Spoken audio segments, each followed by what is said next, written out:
përveç propozimit që ka ardhur nga Partia e Parë për të mandatuar zotin Glauk Konjusa. Rrjedhimisht sot në përputhje me kushtetutën, në përputhje me 3 aktgjykime të gjykatës kushtetuese, kam mandatuar zotin Glauk Konjusa kandidat tjetër për kryeministër, ashtu siç qartë e kërkon dhe përcakton edhe në 195.4, por edhe vetë praktika e gjykatës kushtetuese. Mandatimi i zotit Konjusa është gjithashtu në përputhje me përgjegjësinë tjetër, të cilën gjykata kushtetuese ja ka dhënë presidentës në potentata aktgjykime. Respektivisht, përgjegjësinë që presidentja të ruajë stabilitetin e vendit duke shmangur zgjedhjet. Ky është një detyrim i përcaktuar nga gjykata kushtetuese. Këto standarde gjykata i ka rikonfirmuar pastaj edhe në aktgjykimin KO 72/20. Njëherë gjykata ka elaboruar dhe zgjeruar interpretimet e saj paraprake duke përcaktuar parime të rëndësishme të cilat udhëheqin vendimarrjen e kreut të shtetit në rrethana të tilla.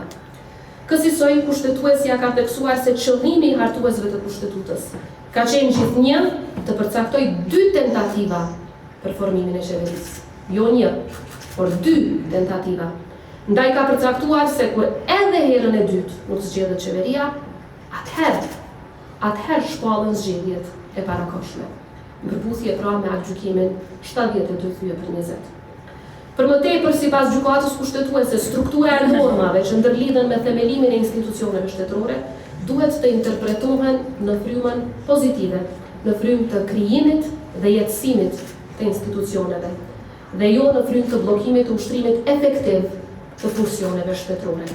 Pra nuk ka asnjë preferencë të vetme nga ana ime për datën. Preferenca ime është kjo, që partitë politike të merren vesh rreth planit të rritjes, të merren vesh rreth buxhetit ose potencialisht zgjatjes buxhetore. Këto preferenca i kam sepse këto janë në interes të Republikës së Kosovës. Dhe pastaj unë mendoj që marrëveshjet e tilla mund edhe të determinojnë deri diku proceset që vinë më pastaj.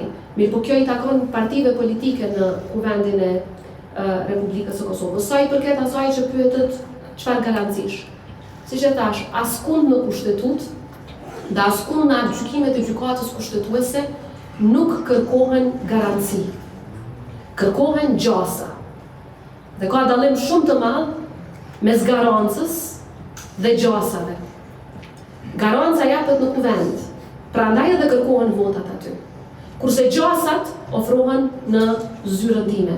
Sikur të ishin 2 apo më shumë kandidat, atëherë detyrimi im është për të parë kush i ka nga ata gjasat më të mëdha.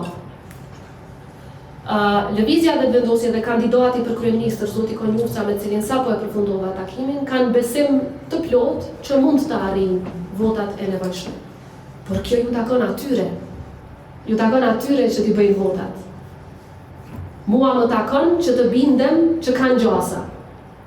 Dhe mua më kanë bindur që kanë gjasa. Ashtu siç kërkohet nga aktgjykimi i gjykatës kushtetuese, dhe e kam zbatuar këtë detyrim në përputhje, siç e përmenda, me neni 95.4 që tregon që duhet të ketë mandatar të 2. Sikur mos kishte fare propozim, atëherë do të ishim në një situatë komplet tjetër, sepse nesër do të harxhohej afati.